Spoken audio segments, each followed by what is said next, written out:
Et parlons à présent du processus électoral, cette fois au Cameroun. Bonsoir Jules Domché. Nous l'avons évoqué hier, le Conseil constitutionnel a finalement rejeté le recours de l'opposant Maurice Kamto et l'a écarté de fait pour l'élection présidentielle d'octobre prochain. Avez-vous d'abord été surpris par cette décision ?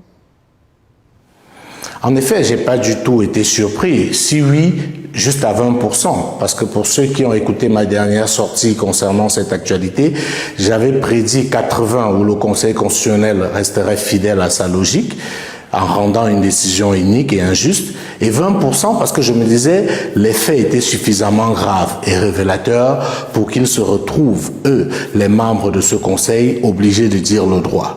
Eh bien, ils ont choisi la première option, celle de rester fidèles à leur logique. En réalité, il faut le noter, le Conseil constitutionnel camerounais n'est pas composé de sages. On les appelle souvent les sages, mais pour ce qui concerne le Cameroun, c'est un véritable abus, parce qu'ils ont fait preuve de tout sauf de sagesse dans cette décision. Et je tiens à préciser que cette iniquité ou cette injustice ne concerne pas seulement Maurice Kamto, il y a d'autres candidats qui, à mon sens, ont été injustement écartés de la course du fait de quelques manœuvres politiciennes. Le Conseil constitutionnel, malheureusement, au Cameroun, ne fonctionne pas comme une institution républicaine. On a plutôt l'impression qu'on est là face à une organisation de partisans et de courtisans au service d'un clan. Et c'est tout simplement regrettable parce qu'on parle là de la plus haute juridiction au sein d'un État dont les décisions sont inattaquables. Donc quand la plus haute juridiction d'un État se met en plein cœur de la forfaiture et décide de faire de l'injustice son cheval de bataille, on se rend bien compte qu'on est dans tout sauf dans une république, qu'on est dans tout sauf dans un État de droit. J'entends souvent les gens dire que le Cameroun est un État de droit, mais j'aime à rappeler qu'un État de droit n'est pas un État où on parle du droit, n'est pas un État où on voit des juges, où on voit des avocats, où on voit des tribunaux. Un État de droit, c'est un État qui est soumis au droit. Un État de droit, c'est un État qui est contre la forfaiture. Dans un État de droit, un ministre ne peut pas venir avec des faux documents au Conseil constitutionnel. Dans un État de droit, un ministre ne peut pas mentir en mondovision. Dans un État de droit, on ne peut pas avoir un candidat qui a été fabriqué de toutes pièces avec pour seule ambition de venir empêcher la candidature d'un autre candidat et que les gens laissent ça passer. Donc, on est très loin d'être un État de droit au Cameroun et c'est tout simplement regrettable. Surtout pour ceux qui ont eu la chance de suivre ce procès au Conseil constitutionnel ou cette audience du Conseil constitutionnel. On peut quand même se demander comment, malgré tous les éléments de preuve, qu'il s'agissait d'une forfaiture, on est arrivé à cette décision. Le ministère de l'administration territoriale nous a annoncé de manière pompeuse que M. Dieudonné Yebga était le président du Manidem depuis 2021. Je pense que ce dernier a dû lui-même rire aux éclats et être surpris face à cette grossièreté. Parce qu'il y a des faits aujourd'hui qui démontrent que M. Yebga n'est plus membre du Manidem au moins depuis 2018. D'ailleurs, lui-même à plusieurs reprises a relevé le fait qu'il s'occupait désormais de son titre traditionnel, était rentré dans son village. Et il est sorti comme par un coup de baguette magique, à la veille justement de la fermeture du dépôt des candidatures au niveau de l'ECAM pour, à la dernière journée, déposer son dossier de candidature qui a permis ou qui a servi de prétexte à l'ECAM pour rejeter la candidature de Maurice Kamto. À quel moment Dieudonné Yebga a pu être président du Manidem? Où sont les actes qui le prouvent? Y a-t-il eu un congrès en 2020 ou en 2021 au Manidem? Quel média a couvert ce congrès? Qu'on nous sorte des images. Quelles sont les résolutions que le ministère de l'administration territoriale dit avoir à sa possession que même les militants du Manidem n'ont pas? Je pense qu'un État, c'est quelque chose de beaucoup plus sérieux. On ne peut pas jouer avec un État à ce niveau-là.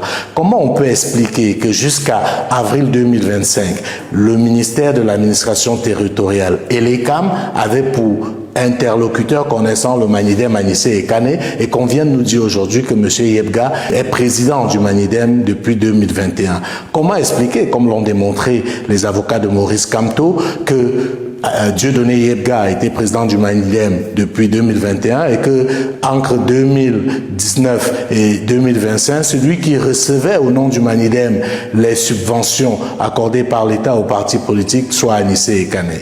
Le Cameroun est un État et si on veut qu'il soit un État sérieux, je pense que les autorités qui l'incarnent doivent faire preuve d'un minimum de sérieux. Pour terminer, le Conseil constitutionnel du Cameroun n'a pas fait mal à Maurice Kamto hier, il a fait mal au Cameroun, parce qu'il ne s'agit pas que de Maurice Kamto, il ne s'agit pas d'un homme politique, c'est un homme politique qui a sa vie, qui peut décider du jour au lendemain d'arrêter la politique, mais le Cameroun ne s'arrêtera jamais. Donc ce qui a été piétiné hier, ce n'est pas l'honneur ou la dignité de Maurice Kamto, ce qui a été humilié hier, c'est un pays tout entier, ce sont des Camerounais tout entiers qui ont été humiliés par cette décision injuste et inique du constitutionnel. Et malgré cette exclusion de Maurice Kamto du processus électoral, on assiste à un mutisme de la communauté internationale. Comment comprendre ce silence ? C'est un silence qui se justifie notamment pour ce qui concerne les institutions sous-régionales africaines par le fait que ce sont des institutions totalement néocoloniales, ce sont des institutions totalement inféodées. Si je vous prends la CEMAC, c'est une institution totalement moribonde, sans aucun leadership, dont on n'attendait rien venant de la CEMAC. C'est la même chose avec l'Union africaine ou encore la CEDEAO en Afrique de l'Ouest, parce que les cas d'exclusion de candidats à l'élection présidentielle, on vit ça aujourd'hui en Côte d'Ivoire aussi, où on se réfugie derrière des arguties juridiques pour mettre de côté des adversaires redoutables. Pour revenir à ce cas, c'est quand même curieux parce que ce qui est impressionnant, c'est que si intervient un coup d'État militaire, comme cela a été le cas dans les pays de l'AES, vous verrez la CEDEAO réagir, l'Union africaine venir prendre des sanctions, les unes aussi ridicules que les autres. Mais quand il y a des coups d'État constitutionnels, comme ce qu'on a eu à vivre en Guinée, comme ce qu'on a eu à vivre en Côte d'Ivoire et au Cameroun, on ne les voit pas, on ne les entend pas. Parce que ce qui s'est passé au Cameroun avec cette décision inique du Conseil constitutionnel, c'est évidemment équivalent à un coup d'État. Il faut qu'on le comprenne. C'est pas parce que c'est pas aussi spectaculaire que les coups d'État militaires qu'on va penser qu'on n'est pas là face à un coup d'État réel. Il faut regretter que ceux qu'on appelle la communauté internationale aient choisi d'être des médecins après la mort.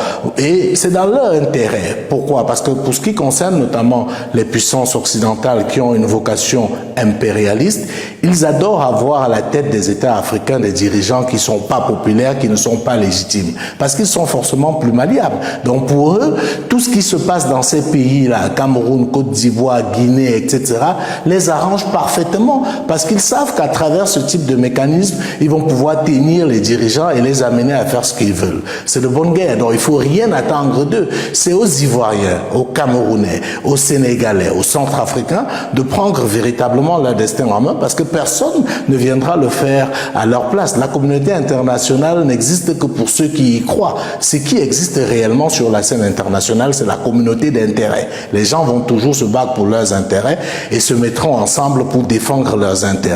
Si ces pays-là, la France, les États-Unis, la Grande-Bretagne, la Belgique, avaient un intérêt à ce que ce système tombe, ils n'auraient pas la même attitude. Leur attitude démontre tout simplement que le statu quo est quelque chose qui les arrange et ils sont prêts à manœuvrer pour le soutenir.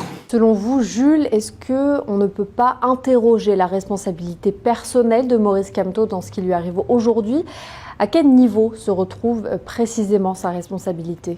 Maurice Kamto est un acteur politique et j'ai même envie de dire un être humain. Est-ce que vous connaissez un seul être humain qui ne se trompe pas? Je pense qu'en tant qu'être humain, en tant qu'acteur politique, il a pu commettre des erreurs. Je vous vois déjà venir ou bien je vois le sous-entendu dans votre question parce que c'est une thèse qui est abondamment développée par certains analystes qui disent que Maurice Kamto est aujourd'hui victime de ses propres turpitudes en ayant décidé avec son parti d'alors, le MRC, de boycotter les élections législatives et municipales de 2020. Moi, mon analyse, c'est que c'est un raccourci qui démontre encore une fois de plus la mauvaise foi ou alors la méconnaissance d'un certain nombre de choses par ceux qui sont dans cette posture-là. Je l'ai déjà dit et je l'aurais dit, le boycott fait partie des armes que les acteurs politiques peuvent utiliser à un moment donné.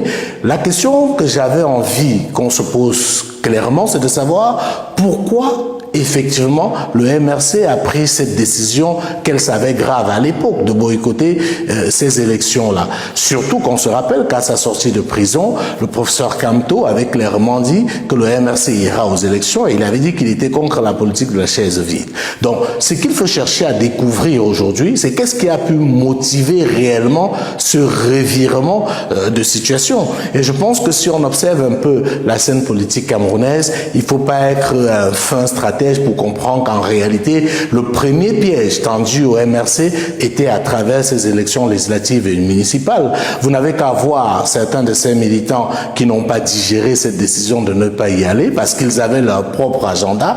Il ne faut pas oublier, et ça je peux le dire aujourd'hui, que pendant le séjour de Maurice Kamto en prison, le MRC a été sérieusement infiltré et approché par le régime en place. Des révélations vont se faire plus tard, des rencontres entre certains cadres du MRC et certains membres du gouvernement. Donc, il ne faut pas être sorcier pour savoir tout ça. Donc, il faut pouvoir avoir la lucidité de reconnaître ce contexte-là et de chercher à comprendre la véritable raison pour laquelle le MRC avait pris cette décision historique qui peut être contestable, qui peut être discutable, mais il faut rester constant sur les faits. Maintenant, j'aurais aimé que ceux qui défendent cette thèse aient le même zèle pour défendre la thèse selon laquelle il n'y avait aucune raison qu'on décide de confisquer le calendrier électoral dans un pays. Pourquoi les élections législatives et municipales de 2025 ont été reportées, décidant au passage d'avoir aujourd'hui des institutions dirigées avec des gens totalement illégitimes. On se rend bien compte qu'il y avait une volonté d'écarter un candidat. Donc, ce qui est arrivé au Conseil constitutionnel hier n'est que la concrétisation d'un plan qui est ourdi au moins depuis 2019, voire le début 2020.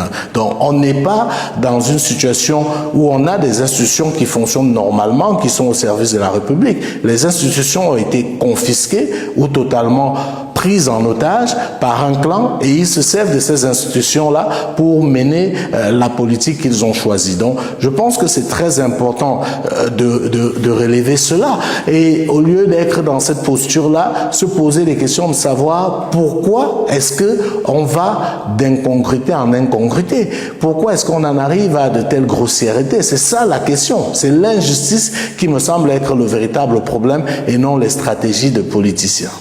Désormais, Maurice Kamto est hors course pour le scrutin présidentiel. Quelle pourrait être sa posture dans un contexte d'appel pressant pour une coalition de l'opposition? Alors, j'avais déjà répondu un peu à cette question la dernière fois en disant que la personne idoine pour répondre à cette question, c'est Maurice Kamto, c'est lui l'homme politique, c'est lui l'acteur politique.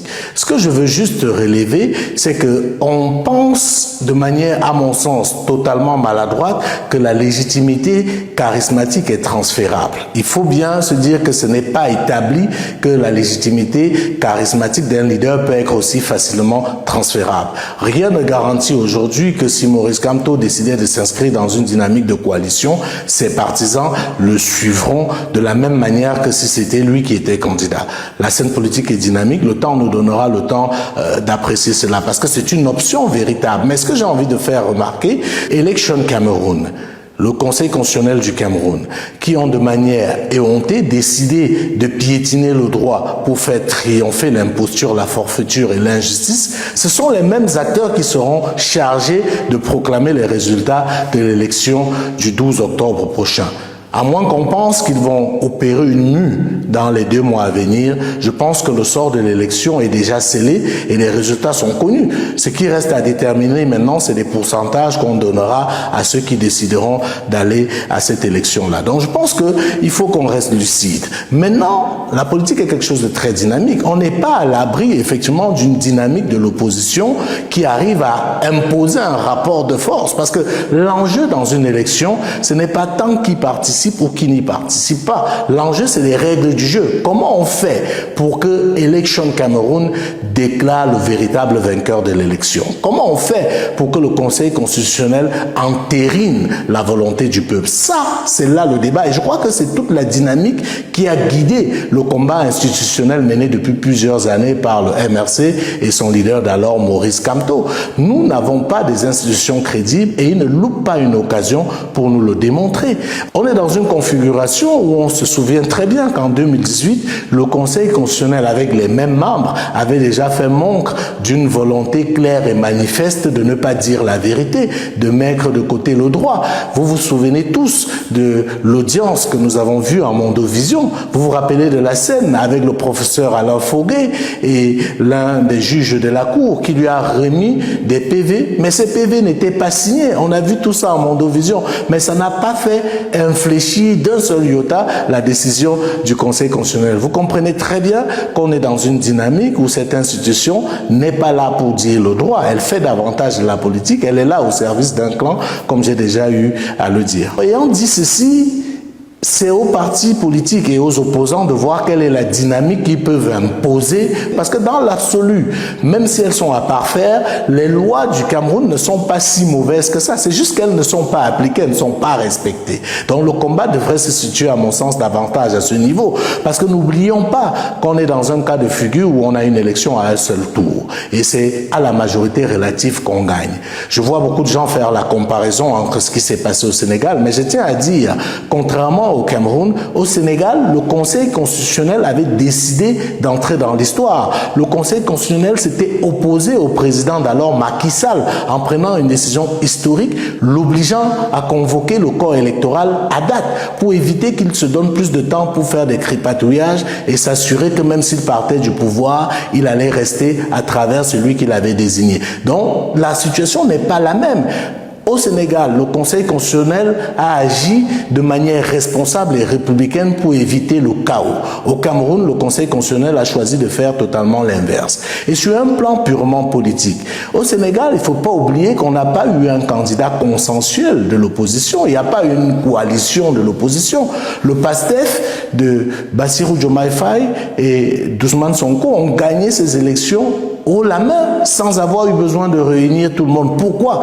Parce qu'ils avaient réussi au niveau institutionnel à imposer un rapport de force qui a fait en sorte que les institutions se mettent au service de la République. Il faut saluer également le rôle des forces de sécurité et de l'armée sénégalaise qui a joué un rôle magistral. S'ils avaient choisi de faire, comme c'est le cas dans certains pays, d'intimider, de mater, ce n'est pas sûr que le rapport de force institutionnel imposé par Ousmane Sonko et Diomaye Faye aurait pu triompher. Donc je pense qu'il ne faut pas toujours être dans les comparaisons faciles. Le Cameroun, comme on aime à le dire, est le Cameroun, c'est un environnement complexe et je mets au défi quiconque d'être un opposant dans ce pays. Vous verrez que ce n'est pas une chose aussi simple que cela. Donc le débat aujourd'hui, à mon sens, doit beaucoup plus s'orienter vers ces injustices, vers ce parti pris assumé et revendiqué par les institutions en charge du processus électoral que sur les stratégies des différents candidats. Parce qu'il est clairement établi que quelle que soit la stratégie, avec ces institutions qui fonctionnent de cette manière-là, les résultats sont biaisés dès le départ. Malgré ce tableau politique, l'Afrique de l'Ouest donne quand même un exemple en termes de référence démocratique. Quelle appréciation faites-vous du départ annoncé du président Patrice Talon au Bénin? Bon, je ne sais pas si je dirais que c'est un message que le Bénin particulièrement, parce que ce n'est pas toute l'Afrique de l'Ouest. En Afrique de l'Ouest, il y a également la Côte d'Ivoire et je pense que le message qui est passé là-bas, c'est totalement un autre message. Non, je vous recommanderais justement pour bien répondre à cette question de lire l'éditorial de mon confrère et ami Valentin Simon Zinga parlant du Cameroun où il parle de démocratie de voyous et de démocratie dévoyée où justement on se sert de ce qu'on appelle généralement l'appel du peuple pour justifier son maintien aux affaires. Patrice Talon visiblement a refusé d'utiliser cette méthode-là. Il a refusé effectivement de jouer le jeu de la démocratie de voyous en prenant une décision courageuse. Il faut rappeler que Patrice Talon n'a que 66 ans et qu'il a décidé malgré tout de partir, même s'il faut très rapidement relever quand même un certain nombre de faits durant justement la gestion du Bénin par Patrice Talon. Premièrement, il avait annoncé qu'il ferait un seul mandat, au final il en a fait 2. Mais compte tenu du contexte global, c'est suffisamment éloquent pour être salué. On ne va pas lui en vouloir pour ça parce que c'est avec grande classe qu'il décide de partir. La deuxième chose qu'il faut relever pour le regretter aussi, c'est que Patrice Talon, même s'il part aujourd'hui, il a beaucoup contribué à faire reculer la la démocratie au Bénin. Il a durci les règles pour écarter ses opposants. Je ne vous fais pas un dessin, parce qu'aujourd'hui, vous avez plusieurs opposants qui sont en prison, notamment Rekia Madougou, le professeur Aïvo, qui sont des prisonniers clairement politiques et réclamés comme tels par l'Organisation des Nations Unies. Donc tout n'est pas rose dans son bilan, mais je pense que l'intelligence de Patrice Talon, c'est d'avoir su partir. Et vous voyez, quand vous arrivez à savoir partir, on est enclin à vous absoudre, à oublier un certain nombre de choses. Et je pense que ce que les Africains et même certains Béninois vont retenir de Talon, c'est le fait qu'il a accepté à un moment de partir, même si c'est arrangé, il faut le relever, à verrouiller davantage le jeu avant de partir. Ce qui est déjà quelque chose de regrettable, mais comme je dis encore une fois de plus, quand on voit ce qui se passe en Côte d'Ivoire, au Cameroun, en Guinée équatoriale et même en République démocratique du Congo, Talon apparaît pour un ange. On est désolé de le constater. Merci Jules Domché pour toutes ces précisions.